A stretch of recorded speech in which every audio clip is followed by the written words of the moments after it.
Baik, terima kasih Dokter Titin. Assalamualaikum warahmatullahi wabarakatuh. Halo.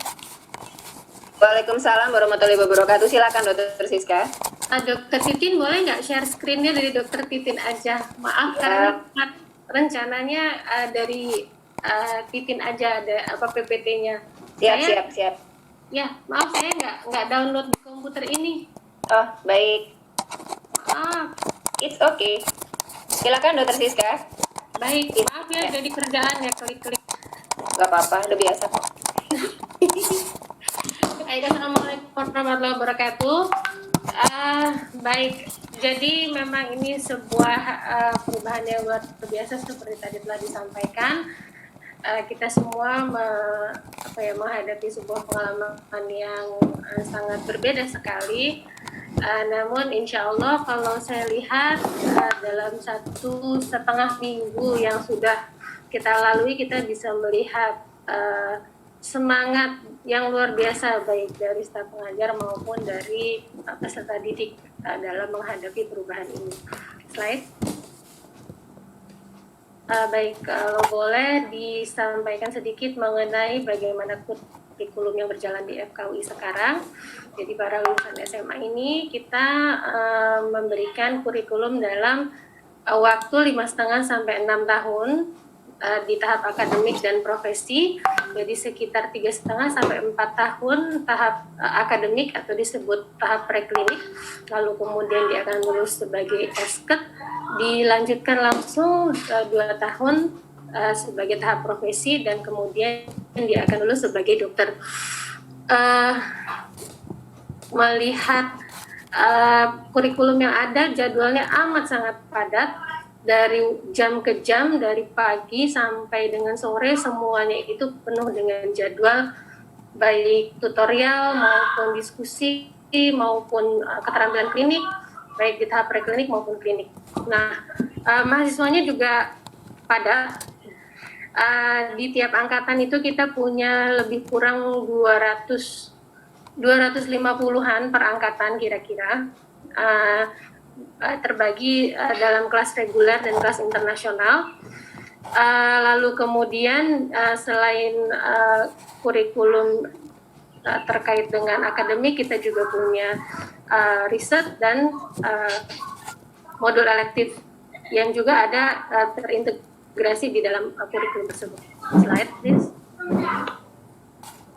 Nah, jadi memang dari awal pun baik di level mahasiswa tadi, adaptasi itu memang sudah sangat dilatihkan, bahwa pembelajaran itu berbeda mungkin dengan saat di SMA, lalu kemudian dari tahap klinik ke klinik juga berbeda. Adaptasi itu selalu terjadi, dan hampir semuanya bisa melalui dengan adaptasi yang cukup baik. Namun dalam hal ini adaptasinya, kalau kali ini kita menghadapinya tiba-tiba ya, nggak pakai peringatan sebelumnya. Ya mungkin kita sudah memperkirakan kita akan menghadapi hal seperti ini, tapi rasanya sih kita masih wacana ya. Dokter Titin di beberapa minggu sebelum peristiwa-peristiwa ini terjadi sudah mengajak kita semua untuk mengingatkan kita semua untuk mulai memikirkan bagaimana jika nanti pada akhirnya kita tidak bisa lagi melakukan pembelajaran secara tradisional dengan tatap muka, namun semua itu masih dalam diskusi dan wacana. Lalu tiba-tiba it happens, dan ya kita benar-benar harus segera bergerak, segera berubah, dan segera memodifikasikan supaya kita nggak diam di tempat. Slide. Nah, ini semua menimbulkan atau menyebabkan atau memaksa di setiap bagian itu harus beradaptasi, harus berubah, baik di peserta didik, terutama di pengelola pendidikan, dan juga di tenaga kependidikan. Semuanya ikut, nggak bisa enggak, harus menghadapi perubahan ini supaya apa yang kita ingin kerjakan, kita ingin selesaikan itu bisa walaupun tidak 100% seperti yang sebelumnya kita kerjakan, tapi kita upayakan supaya dapat tersampaikan. Slide please. Slide please. Oke. Nah, ini adalah beberapa hal yang kita punya untuk menghadapi perubahan ini. Jadi kita sudah punya platform e-learning sudah lama. Universitas Indonesia awalnya menggunakan platform yang namanya Skele, lalu tahun ini diubah platform yang hampir mirip yang disebut e-learning management system atau EMAS. Pelatihan staff, boleh balik lagi Dokter Titik? Pelatihan staf untuk pembelajaran jarak jauh atau e-learning juga sudah berkali-kali diberikan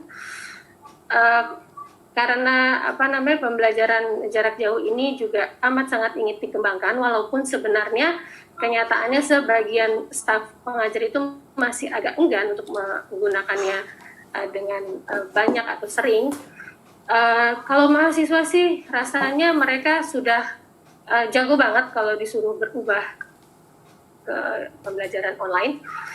Lalu kemudian kita alhamdulillah punya banyak akses untuk pembelajaran seperti Office 365 dan kita punya support untuk IT system, e-learning center dan sebagainya. Dan yang paling penting sekali itu yang saya sampaikan di awal bahwa para pengelola pendidikan sangat terbukti sekali motivasinya luar biasa. Begitu mendengar kabar tidak bisa dilakukan pembelajaran tatap muka, langsung berupaya langsung bersama-sama merumuskan gimana dong caranya, apa yang bisa dilakukan, apa yang kita punya, siapa yang bisa ngajarin kita untuk dapat melakukan atau menggantikan pembelajaran tatap muka tersebut dengan pembelajaran jarak jauh atau online. Slide. Nah, namun memang tidak bisa seperti idealnya yang selama ini kita kerjakan. Adaptasi tentunya nggak bisa disamakan untuk semua orang, semua level. Ya, macam-macam ya. Ada juga yang enggan, ada juga yang merasa kesulitan. Tapi biar bagaimana di tingkat pengelola menurut saya luar biasa mencoba untuk mengatasi segala permasalahan tersebut. Lalu di teman-teman pengelola juga nggak ketinggalan untuk mensupport.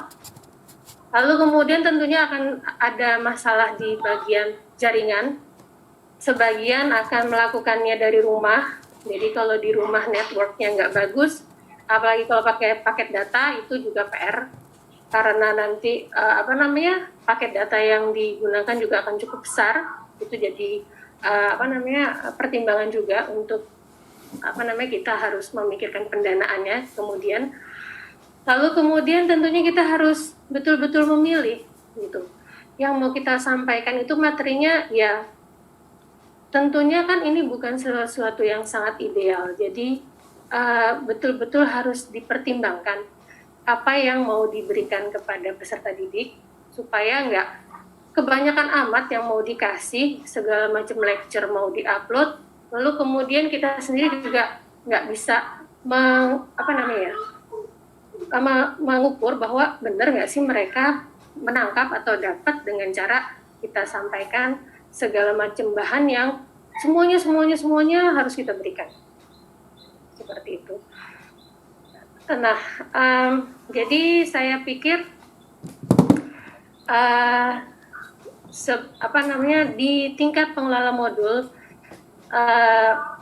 harus dapat betul-betul memilah dan memilih yang mana yang betul-betul penting untuk dikuasai atau disampaikan kepada mahasiswa dan bagaimana cara menyampaikan yang paling efektif, maka itulah kemudian yang digunakan. Slide. Nah, ini adalah beberapa hal yang kita pengalaman kami dalam 1,5 minggu ini. Slide. Jadi untuk tahap akademik atau preklinik full online. dalam 1,5 minggu ini. Jadi mahasiswa tuh nggak ada lagi yang datang ke kampus. Kita platform utamanya menggunakan emas. Tentu saja yang lebih banyak diberikan adalah kompetensi kognitif, termasuk juga untuk kompetensi keterampilan klinis. Mau nggak mau, walaupun diupayakan, tapi ya sampai level dia paham bagaimana caranya. Tapi apakah betul-betul dia terlatih bisa melakukannya dengan baik, yaitu masih harus dipertimbangkan dengan nanti mungkin kita harus menjadwalkan suatu hari nanti kita harus membuat lagi jadwal untuk keterampilan klinik, namun paling tidak mahasiswa sudah diberikan pengetahuan dan dilatihkan secara kognitif dengan cukup baik. Nah, caranya seperti tadi Dr. Titin telah sampaikan, ada yang menggunakan asinkronus, ada yang menggunakan sinkronus. Yang asinkronus ya agak mudah karena diupload, lalu kemudian bisa ngobrol dengan apa aja yang dianggap mudah. Yang sinkronus ini digunakan juga di Pleno PBL, banyak teman-teman yang menggunakan misalnya Zoom atau kalau nggak salah ada yang menggunakan Microsoft Teams ya. Ya, kalau nggak salah ya. Jadi banyak sebenarnya yang bisa dipakai untuk kelas besar seperti itu. Memang jadi banyak sekali yang mesti dibaca, dan kelihatannya mahasiswa juga dengan cara dia menulis dibanding dengan ditanya ngomong langsung, dengan menulis itu mereka lebih banyak yang nulis ya Dokter Titin ya. Yeah. Jadi kita dapat melihat atau memberikan feedback ya lebih banyak juga jadinya ya. Tapi rasanya kita jadi lebih bisa mengukur sejauh mana keterlibatan dan antusiasme peserta didik. Seperti itu. Slide. Sorry. Ya. Oke. Jadi lalu kemudian yang dapat dilakukan adalah asesmen yang bentuknya formatif, seperti memberikan kuis, diskusi. Di plenary sendiri juga ada tanya jawab. Lalu kemudian kita berupaya untuk melakukan ini yang sedang kita lakukan sekarang. Kita memodifikasi kalender akademik di tingkat prodi. Ini yang kita upayakan sehingga nanti setelah badai pandemi ini berakhir, insya Allah mudah-mudahan tidak dalam waktu lama, lalu hal-hal yang tidak bisa kita lakukan sekarang itu bisa kita kejar pada saat itu. Nah, supaya cukup waktunya sebelum nanti tahun ajaran baru itu harus dimulai, mudah-mudahan itu semua bisa kita susun dengan baik dan semuanya terkejar. Terus juga kegiatan-kegiatan yang berupa keterampilan klinik. Dan ujian untuk kelas-kelas besar seperti modul terintegrasi sudah didiskusikan panjang lebar dengan teman-teman pengelola modul. Rasanya untuk muatan yang begitu banyak, rasanya masih bentuk ujian multiple choice yang bisa mengukur semua konten itu apakah sudah tercapai atau belum, dan jika memang harus dilakukan ya berarti harus kita lakukan nanti dan kita jadwalkan belakangan. Keterlibatan mahasiswa sejak awal ya kita dari awal sudah menyampaikan kepada mahasiswa bahwa ini adalah kondisi darurat, kita upayakan dengan sebaik-baiknya dan mereka juga memahami kondisi ini dan mereka sangat menghargai upaya kita yang melakukan modifikasi ini, dan mereka sangat luar biasa juga responnya. Dan juga dapat dilakukan self-regulating learning pada mahasiswa berupa pembuatan reflection atau misalnya diskusi dengan narasumber atau pengelola modul. Slide. Pada tahap klinik hampir sama, Uh, jadi mau nggak mau tahap klinik berdasarkan edaran dari Pak Dekan kami, modul praktek klinik itu dihentikan kegiatannya, artinya mahasiswa koas itu tidak masuk ke rumah sakit atau ke wahana pendidikan klinik. Itu sudah berlangsung 1,5 minggu juga ya, berarti sekarang edarannya itu berlaku sampai akhir pekan ini. Selanjutnya belum tahu, masih kami bicarakan. Yang bisa kita lakukan sama, kita hanya dapat memberikan muatan-muatan kognitif. Jadi yang diberikan adalah tutorial, video-video keterampilan, lalu kemudian kuliah, lalu pemberian diskusi topik, presentasi kasus dengan pasien simulasi misalnya. Namun pengelola modul praktik klinik pun juga berupaya, walaupun tidak persis seperti aslinya dan belum tidak mewakili sebagaimana yang seharusnya, tapi paling tidak mahasiswa berlatih. Misalnya begini, tadi saya mendapatkan kiriman dari salah seorang pengelola modul yang memberikan contoh mahasiswa melakukan pemeriksaan anamnesis dengan anggota keluarganya di rumah gitu. Lalu kemudian dosennya menilai dengan form mini checks. Tentunya ini bukan anamnesis pasien jadinya ya, tapi paling tidak mahasiswa bisa berlatih melakukan pertanyaan-pertanyaan yang merupakan keterampilan anamnesis. Paling tidak hal-hal seperti itu masih bisa dilatihkan dan masih bisa kita berikan umpan balik kepada mahasiswa. Pembelajarannya pun juga sama, kita bisa buka kelas online menggunakan aplikasi Zoom ya. Alhamdulillah fakultas telah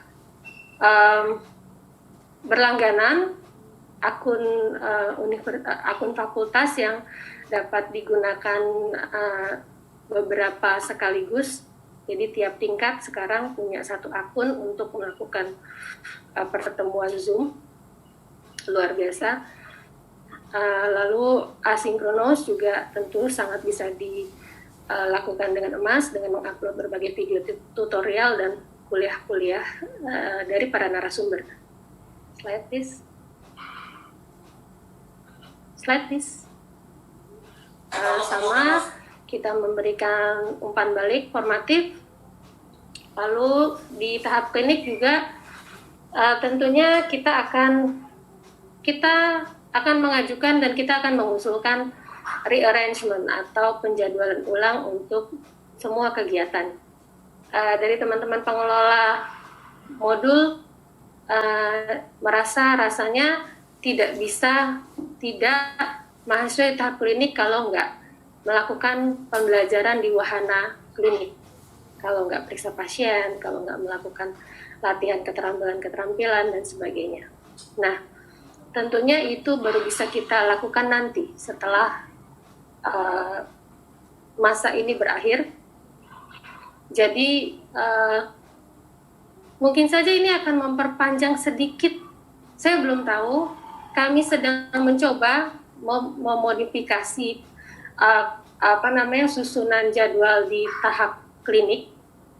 Namun kalau dilihat dari kepentingan pencapaian kompetensi, karena nantinya ini semua kan anak-anak kita akan menjadi seorang dokter, nggak pakai catatan gitu loh, dokter dengan kompetensi lulusan dokter, mau lulusnya pas pandemi atau nggak lulusnya pandemi, nanti mereka harus punya kemampuan yang sama, harus punya level kompetensi yang sama.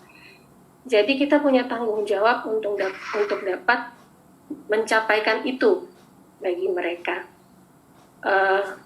Rasanya tidak mungkin untuk me-waive saja masa-masa ini, dan dari mahasiswa pun mereka juga sangat concern bahwa masa-masa yang hilang ini mohon untuk bisa diganti, tidak lewat begitu saja, karena mereka tidak ingin kehilangan kesempatan untuk mencapai kemampuan-kemampuan yang sekarang terpaksa dihentikan dulu karena tidak memungkinkan untuk dilakukan.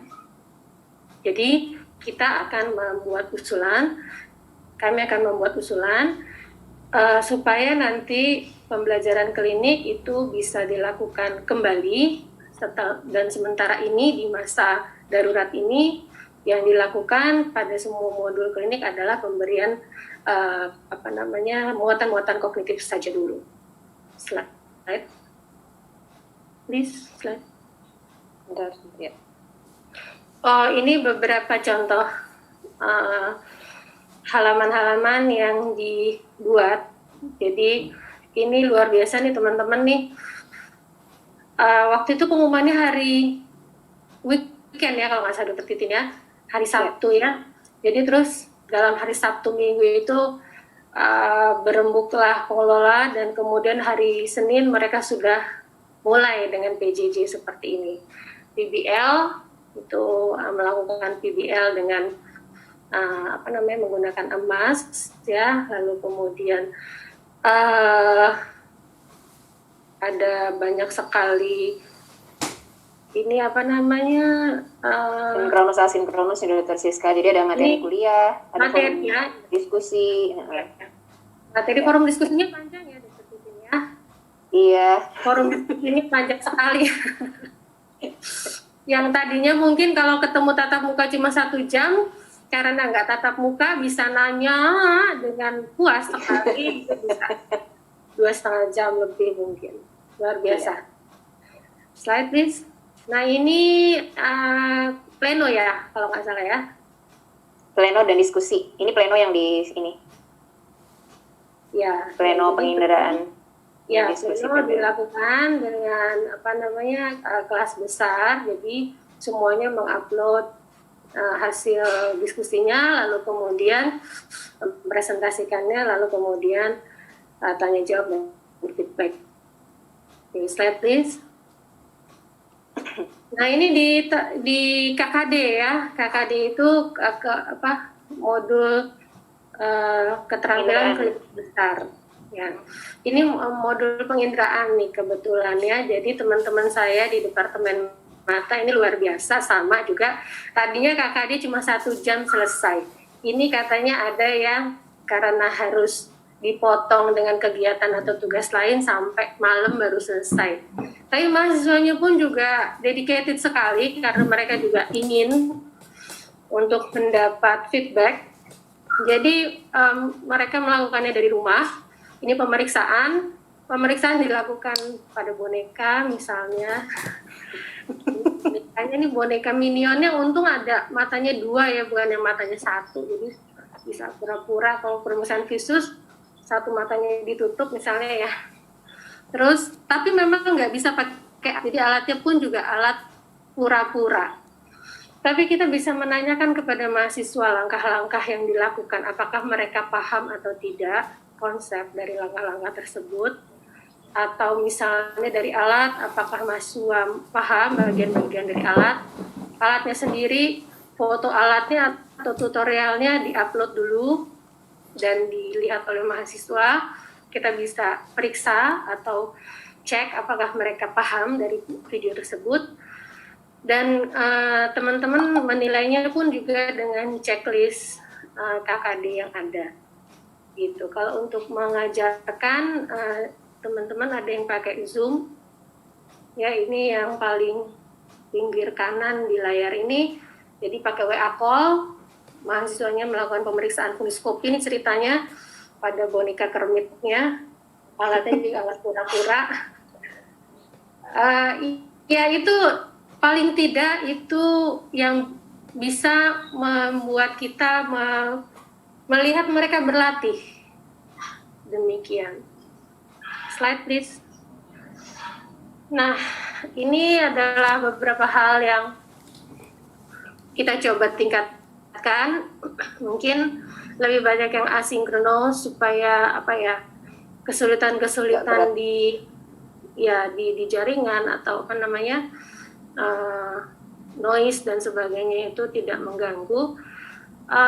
Less is more, mungkin yang dimaksud adalah kita pilih mana-mana yang penting untuk disampaikan daripada menyampaikan semua seperti pertemuan tradisional misalnya ya. Misalnya semuanya merasa bagian saya semuanya penting, semua mesti dikasih. Akhirnya kita sendiri yang merasa kesulitan lah. Terus taunya mahasiswa paham atau enggak gimana dong? Jadi penting sekali untuk memilih dan memilah pada saat seperti ini. Karena ini tidak seperti cara kita tidak seperti cara yang biasa. Lalu kemudian instruksinya yang mesti jelas, apa yang kita harapkan, ekspektasinya seperti apa. Ya empatetik juga lebih ditingkatkan dalam hal ini. Kalau mungkin ya sebelumnya misalnya batas deadline penyampaian tugas maksimal jam sekian gitu, diupload. Kalau nggak jam sekian coret gitu ya.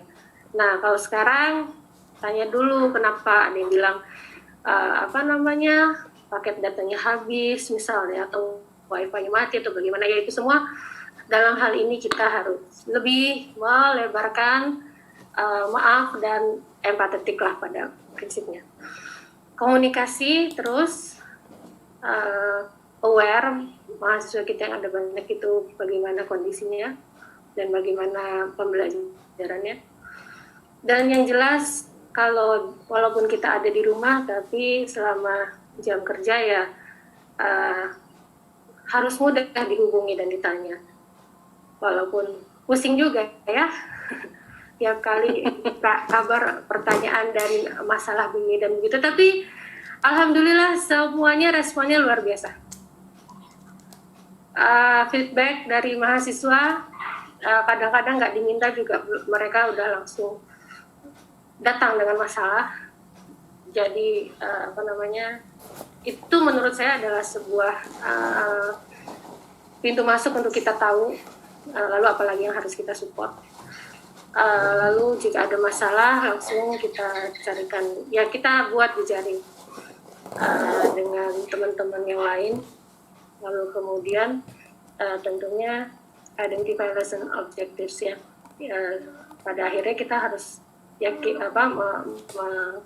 menyepakati gitu bahwa ini pada modul ini itu yang mau dicapai adalah A, B, C gitu. Jadi itulah yang kita sampaikan ke mahasiswa. Yang A10, A11, A13-nya mungkin nanti bisa disampaikan atau bisa diberikan link untuk dibaca, tapi yang utama dulu yang kita pastikan mereka mendapatkan. Slide please. Nah, ini yang coba untuk dikurangi, yang sinkronos. Mohon maaf ada sedikit delay, Dr. Siska. Slide berikutnya sudah siap. Oke. Ya, unrealistic ya, jangan misalnya matriks BRP yang sudah dibuat seperti ini, maka dalam satu hari ini kegiatan A, B, C, D semua harus tercapai, tugas A sampai Z semua harus dibuat maksimal jam sekian titik, nggak boleh enggak gitu juga. Jadi itu tadi kita be wise untuk memilih mana yang mau kita sampaikan, mana yang mau kita minta untuk dicapai oleh mahasiswa. Ini kebanyakan kebalikan dari yang tadi, saya rasa cukup jelas ya. Saya please. Ya.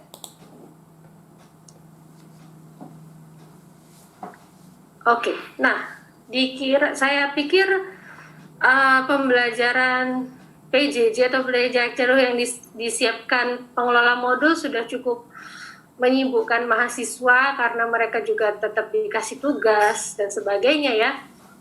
Tapi tanpa harus, ini kalau nggak salah dilakukan sebelum keluar himbauan untuk mahasiswa ikut serta kegiatan kemanusiaan. Ya, kegiatan kemanusiaan dalam pandemi ini ya.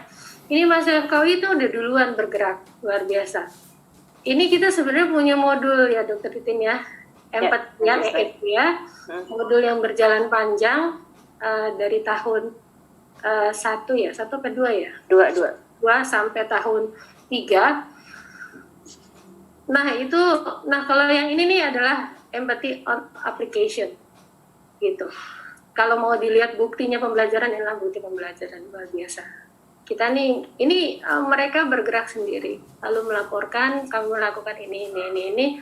Anda sekarang dari koordinator kemahasiswaan dan dari dekan pun juga sudah dinyatakan sebagai kegiatan kemahasiswaan. Jadi mereka bergerak dengan rapih, luar biasa.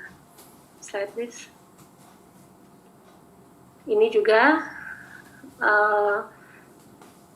jadi walaupun sibuk dengan pembelajaran, yang bergerak sendiri juga ada ya Dr. Titin ya, yang mencoba membuat video edukasi, lalu kemudian mencoba menjadi relawan untuk edukasi ya, atau membantu dalam pembuatan aplikasi dan sebagainya. Itu banyak mahasiswa yang mengajukan diri gitu. Tentunya sesuai dengan kemampuan mereka di bidang knowledge dan pemberian edukasi. Slide. Nah, ini adalah modul yang coba disusun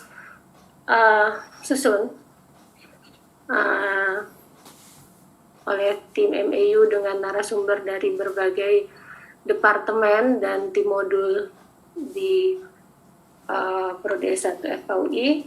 Jadi dianggap sangat penting sekali, ini usulan dari Ibu Wadek Dr. Prof. Ovi minggu lalu, bahwa penting sekali untuk memberikan konten atau muatan kepada mahasiswa seluruhnya, segala sesuatu yang harus mereka ketahui mengenai apa yang terjadi saat ini. Jadi kalaupun mereka bergerak, kalaupun mereka melakukan bantuan dan sebagainya, mereka tahu apa yang dihadapi dan mereka bisa berkontribusi dengan baik, benar, dan bijak.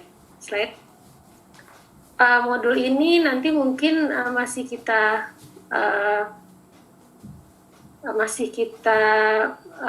tuntaskan dulu persiapannya ya Dr. Titin ya. Mudah-mudahan nanti bisa di-share. Akses semua jadi open course insya Allah Dr. Siska. Oke. Slide please. Oke. Baru 1,5 minggu ya Dr. Titin, saya agak takut ini kalau dibilang ini set new normal.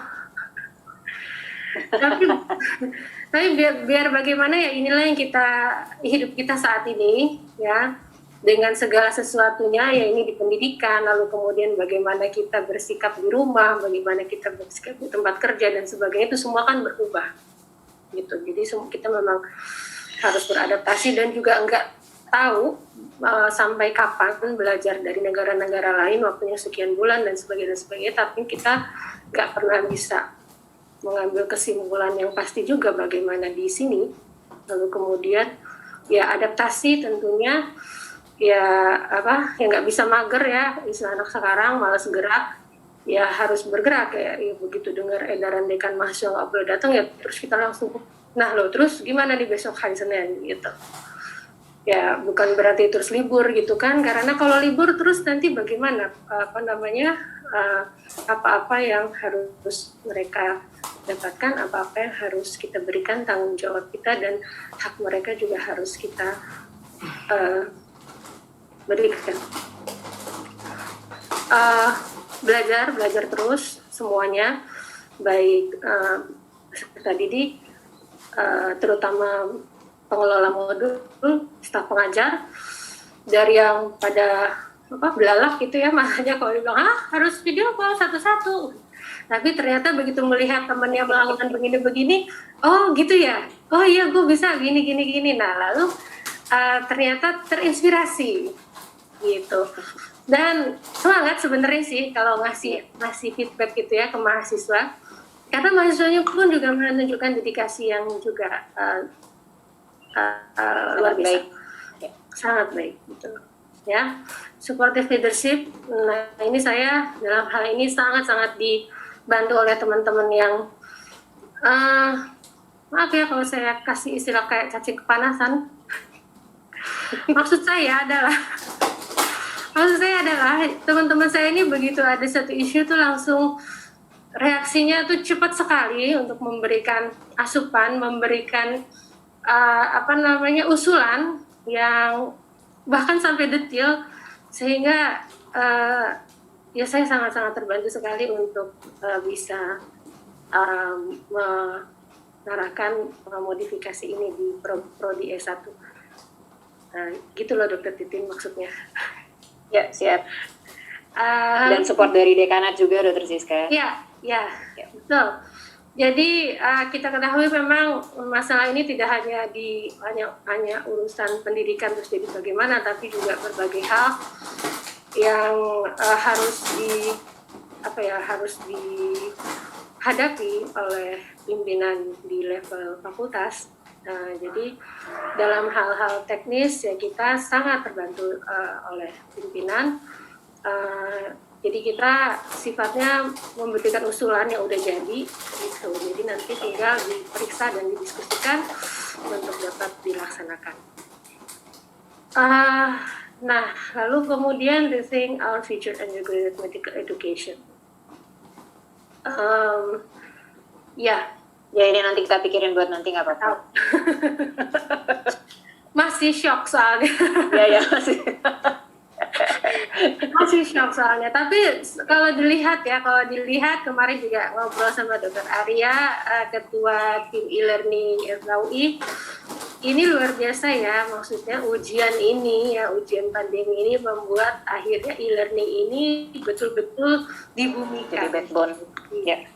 Dan ternyata bisa gitu. Yang tadinya segan ternyata begitu gitu. Jadi itu bisa jadi modal besar kita untuk ke depan. Slide please. Baik. Jadi pada akhirnya kenapa kita sibuk-sibuk seperti ini ya karena ini semua kita memikirkan tanggung jawab kita pada lulusan kita di masa yang akan datang. Karena kalau untuk lulusan dokter, kurikulum ini kan berjalannya spiral ya, Dr. Titin ya. Jadi kemampuan-kemampuan di satu level akan menentukan kemampuan-kemampuan peserta didik di level yang lain. Jadi kalau di setiap level itu ya mau nggak mau kita harus capaikan gitu, harus kita bantu mereka untuk bisa mendapatkan kemampuan tersebut. Alhamdulillah peserta didik kita juga komitmennya luar biasa, sehingga segala sesuatu yang kita upayakan pun juga disambut dengan baik. Jadi kita tetap berupaya untuk bisa mencapai itu semua dengan segala kekurangannya. Mudah-mudahan kurang lebihnya pada akhirnya kita bisa memberikan nanti mereka akan lulus tetap menjadi dokter yang kompeten, yang baik. Amin. Saya rasa ini yang terakhir ya Dokter Titi. Iya. Baik, terima kasih banyak Dokter Siska atas sharingnya dan adaptasi yang sudah dilakukan di program pendidikan dokter FKUI.